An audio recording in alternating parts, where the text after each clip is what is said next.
questions. Bruce, what did you tell your team at half and then after the game? The message was similar, both at halftime and after the game. I didn't think we competed as well as we needed to. 62 points in the paint. Their centers dominated. We're trying to front the post. They pounded in there deep anytime they wanted to. They were very physical offensively. And it's nothing like anything we see all year long. It's not what they do offensively as far as pounding inside. There's nobody in the league that's even close to that. It's the biggest team in the country against a team that's very small, and probably the smallest team in the league. But I didn't think we competed. I didn't think we represented very well. And we had 15 defensive rebounds. They had 12 offensive rebounds. So pretty much they just, they obviously had their way. So I would have loved to have seen a little bit more toughness from my team. I encouraged them that at halftime. And we played them 9 points in the second half, and it was better. But obviously, last time I was down, was it 30-4? 30-4? I was down 30-8, 1995. UC Riverside, Southern Indiana, Division II National Championship in Louisville, Kentucky. Where's Eric Crawford? Eric Crawford was covering me then.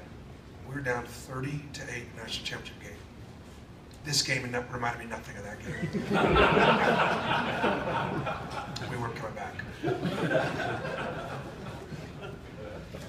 Bruce, you've played against a lot of good Calipari teams. Where does this one rank? That's a great question. Their ability to shoot the ball from the perimeter and like hunt shots, they want them. If anybody goes zone now, their eyes get big.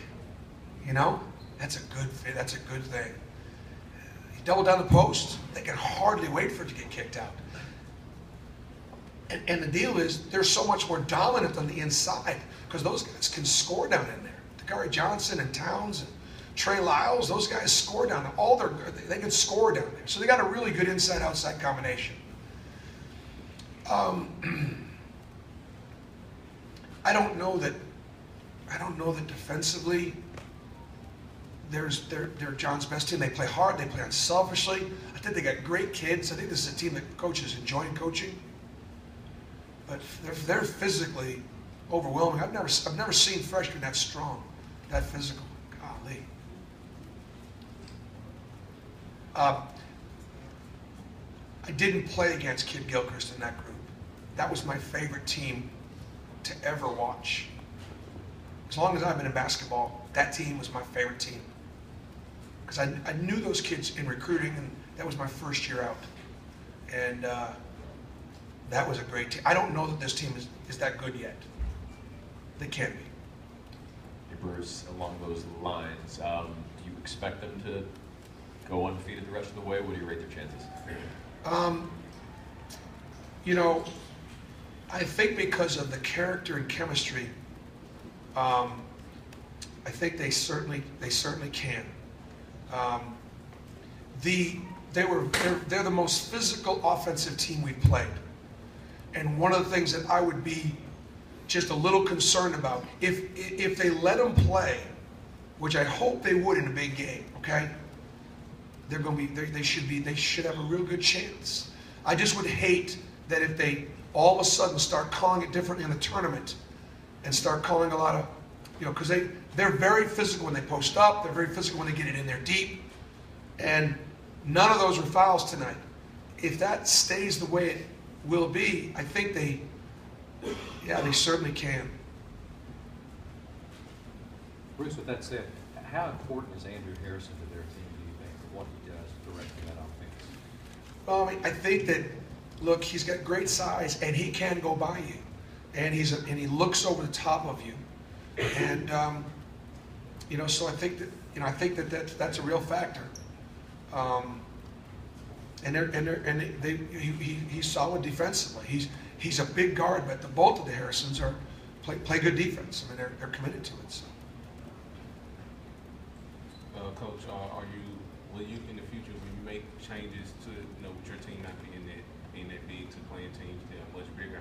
What's going to be the strategy when you have to play another team that's much bigger than yours? Recruit bigger players is probably going to be the strategy, I think. Let's give Antoine Mason some credit. That was a special night for him, and I don't know if John talked about it or if anybody's talked about it, but given his father's health, and given the fact that his father's back in New York, and fighting for his life, to come to Rupp and put up 29, I don't care what the score was, and I'm just glad that your fans got a treat in the sense that he had it going a little bit, and that was great. Happy for him. It's hard to do. He was efficient doing it. Bruce, what kind of advantage is it for Kentucky to have not 1, 2, 3, but 4 or 5 big guys to pound away? Well, I mean, obviously you can withstand foul trouble, and one of the biggest things for me is this. I can't even imagine what their practices are like. I mean, I just can't. And like for me, it's when we're not as deep, not as talented, it's hard for me in practice to get our guys to get better sometimes. Okay, our roster's pretty thin. I can't live without 2 or 3 guys for sure. These guys getting better because they're banging each other in practice all the time. So great depth is a great thing. They're playing, the 25 assists, they're sharing the ball. Just got to keep on listening to coach and take it one at a time and stay unselfish.